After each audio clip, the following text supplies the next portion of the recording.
আজকে আমি দেখাবো 32 ইঞ্চি ছাতির প্রিন্সেস কাট ব্লাউজ কিভাবে কাটিং করবে। খুবই সহজ নিয়মে দেখাবো, তার জন্য আপনাদের পুরো ভিডিওটা দেখতে হবে। আর ভিডিওটা ভালো লাগলে অবশ্যই একটা লাইক করতে ভুলবেন না। তো এখানে ঝুল নিতে হবে 13 ইঞ্চির সঙ্গে 1 ইঞ্চি এক্সট্রা দিয়ে, মোট 14 ইঞ্চি। আপনাদের যত ঝুল রয়েছে তার সাথে 1 ইঞ্চি এক্সট্রা দিয়ে ঝুলটা নিয়ে নেবেন। আর এখানে আমি স্কেল দিয়ে দাগটাকে একদম সোজা করে দিচ্ছি। অবশ্যই কিন্তু দাগগুলোকে সোজা করবেন, নয়তো কিন্তু টেরা বেঁকা হয়ে যাবে। এবার নিচ থেকে অবশ্যই 1/2 ইঞ্চি এক্সট্রা নিতে হবে, যেহেতু এটা প্রিন্সেস কাট ব্লাউজ তার জন্য এটা সামনের পার্টটা কাটিং করছি। তো 1/2 ইঞ্চি এক্সট্রা করে নিয়ে নিয়েছি, নিয়ে এই দাগটাকে স্কেল বরাবর টেনে দিলাম। এবার আপনাদের মেজারমেন্ট অনুযায়ী পুটটা বার করে নেবেন। আমার এখানে পুট আসছে 5.5 ইঞ্চি। যারা যারা জানেন না পুট কিভাবে বার করতে হয়, আমার চ্যানেলে ভিডিও দেওয়া রয়েছে, দেখে নেবেন। যতটা পুট নিয়েছি ততটাই মোহরা স্ট্রেট লাইন নিয়ে নিলাম, তার মানে মোহরা স্ট্রেট লাইনও 5.5 ইঞ্চি। এবার এখান থেকে নিতে হবে ছাতির মাপ। তো আপনাদের যত ছাতি রয়েছে তার 4 ভাগ করে নেবেন। এখানে ছাতি 32, তার 4 ভাগ হচ্ছে 8 ইঞ্চি। তার সাথে আরও 1.5 ইঞ্চি এক্সট্রা নিচ্ছি এক্সট্রা কাপড়ের জন্য। এবার এই দাগটাকে স্কেল বরাবর একদম সোজা করে দিলাম। এরপরে আসবো কোমরের কাছে। তো কোমরের 4 ভাগ করে নেবেন। কোমরের 4 হচ্ছে 6 ইঞ্চি, 26 ইঞ্চি কোমর আছে, তার সাথে 1.5 ইঞ্চি এক্সট্রা, যেহেতু ওপরেও 1.5 ইঞ্চি এক্সট্রা নিয়েছি। নিয়ে এই দাগগুলোকে একবারে স্কেল বরাবর মিলিয়ে দেবো। কিন্তু এটা প্রিন্সেস কাট ব্লাউজ, তার জন্য আমাদের ছাতির কাছ থেকে 1 ইঞ্চি এক্সট্রা নিতে হবে। এটা কিন্তু কম্পালসারি, যে কোনো সাইজের জন্যই আমি বলছি। আর কোমরের দিক থেকে 1.5 ইঞ্চি, এটা কিন্তু কম্পালসারি না, এটা কখনো 2.5 ইঞ্চি হয়, কখনো 1.5 ইঞ্চি হয়। দিয়ে এই দাগগুলোকে পুরো একবারে স্কেল বরাবর মিলিয়ে দেবো। কিন্তু যা যা এক্সট্রা নেওয়ার আমি কিন্তু সব নিয়ে নিয়েছি, ছাতির থেকে, কোমরের থেকে এবং নিচ থেকে। এবার আমাদের গলার চওড়া নিতে হবে 2 ইঞ্চি 2 সুত, আর গলার লম্বা এখানে রয়েছে 5 ইঞ্চি। এবার এই দাগটাকে পুরো স্কেল বরাবর মিলিয়ে চৌকো একটা বক্স বানিয়ে দেবো।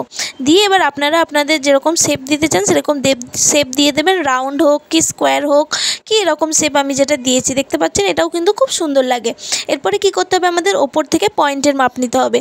তো পয়েন্ট এখানে রয়েছে 8.5 ইঞ্চি, আর এই চওড়ার মাপটা আপনাদের যত ছাতি রয়েছে তার 10 ভাগ করে নেবেন। এখানে হচ্ছে 3 ইঞ্চি 2 সুত। নিচে আমি 1/2 ইঞ্চি একটু কমিয়ে এই দাগটাকে নিলাম। একেবারে পুরো চৌকো বক্স করব না, একটু কমিয়ে নিতে হবে। নিয়ে এরকম স্কেল বরাবর দাগটাকে পুরো মিলিয়ে দিতে হবে। এরপরে কি করতে হবে, এই যে আরমোলের শেপটা দিয়ে দেবো। এখানে 1 ইঞ্চি নেব, নিয়ে যেই মোহরা শেপ দেয় ওই শেপটা দিয়ে দেবো। আপনারা জানেন কিভাবে মোহরা শেপ দিতে হয়, না জানলে আমার চ্যানেলে ভিডিও দেওয়া রয়েছে। তো এই যে শেপ দেওয়া আমার হয়ে গেছে।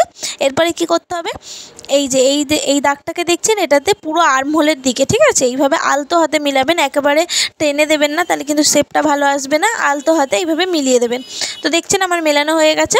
এরপরে এই যে 1.5 ইঞ্চি কোমরের দিক থেকে এক্সট্রা নিয়েছিলাম, ওটা এইখানে নেব 1.5 ইঞ্চি, ঠিক আছে। যারা যারা 2 ইঞ্চি নেবেন তারা 2 ইঞ্চি, যারা যারা 1.5 ইঞ্চি, এইভাবে নিয়ে ওপর দিকে 2 ইঞ্চির মাপ নেব। 1.5 ইঞ্চি তো চওড়াই নিলাম কোমরের মাপটা, আর লম্বায় নেব 2 ইঞ্চি। নিয়ে আমি যে শেপটা দিচ্ছি আমার হাতের দিকে লক্ষ্য করলেই বুঝতে পারবেন এইটা হচ্ছে প্রিন্সেস কাটের শেপ। এটা বাড়িতে প্র্যাকটিস করলেও করবেন, খুবই কিন্তু একটু ছুচালো করবেন না। এই যে দেখতে পাচ্ছেন শেপটা আমি দিয়ে দিয়েছি, কিন্তু এই কোনাটা যেন ছুচালো না হয়, এটা একটু রাউন্ড শেপ করে দেবেন। প্রিন্সেস কাটের শেপ দেওয়া আমার হয়ে গেছে। এরপরে কি করতে হবে, যে নিচ থেকে আমরা 1/2 ইঞ্চি এক্সট্রা নিয়েছিলাম, দেখতে পাচ্ছেন, এইটা আমাদের এইভাবে যেভাবে আমি স্কেলটা রাখছি দেখুন, ওইভাবে আমাদের একদম মিলিয়ে দিতে হবে। তাহলে সেলাই করার পরে আমাদের এই পার্টটা এক্সট্রা হয়ে যাবে না, 1/2 ইঞ্চি একদম পারফেক্ট চলে আসবে ব্যাক পার্টের মতন। তো এই যে আমি মিলিয়ে দিয়েছি। যারা যাদের বুঝতে সুবিধা হয়েছে অবশ্যই আমাকে কমেন্টে জানাবেন, আর যদি কোথাও অসুবিধা হয় সেটাও আমাকে বলবেন, আমি ভালো করে বুঝিয়ে দেবো। এবার যেভাবে ড্রয়িং করেছি সেম টু সেমভাবে আমাদের কাটিং করে নিতে হবে। ভিডিওটা যদি ভালো লাগে অবশ্যই কিন্তু একটা লাইক করতে ভুলবেন না। চ্যানেলে যারা নতুন আছে অবশ্যই কিন্তু চ্যানেলটাকে ফলো করে দেবেন। আর আপনারা কোন কোন বিষয়ে ভিডিও চান অবশ্যই আমাকে কমেন্টে জানাবেন, আমি সেই সব বিষয়ে ভিডিও আপলোড করে দেবো। তো দেখতে পাচ্ছেন আমি কোথায় কোথায় কাটিং করছি, সেইভাবে আপনারাও কাটিং করবেন, তাহলে একদম প্রিন্সেস কাটের এ চলে আসবে। প্রিন্সেস কাট ব্লাউজের সেলাই ভিডিও দেখতে চাইলে অবশ্যই আমাকে কমেন্টে জানাবেন, আমি এই সেলাই ভিডিও আপলোড করে দেবো। আর আপনারা কোন কোন বিষয়ে ভিডিও চান আমাকে সেটাও বলবেন। তো এইগুলো বাদ যাবে, এই যে প্রিন্সেস কাটের শেপটা আর গলার শেপটা বাদ বাকি এই যে এরকমভাবে নিয়ে আপনাদের সেলাই করতে হবে। তো আবারও বলছি, কেমন লাগলো ভিডিওটা কমেন্টে একটা জানাবেন।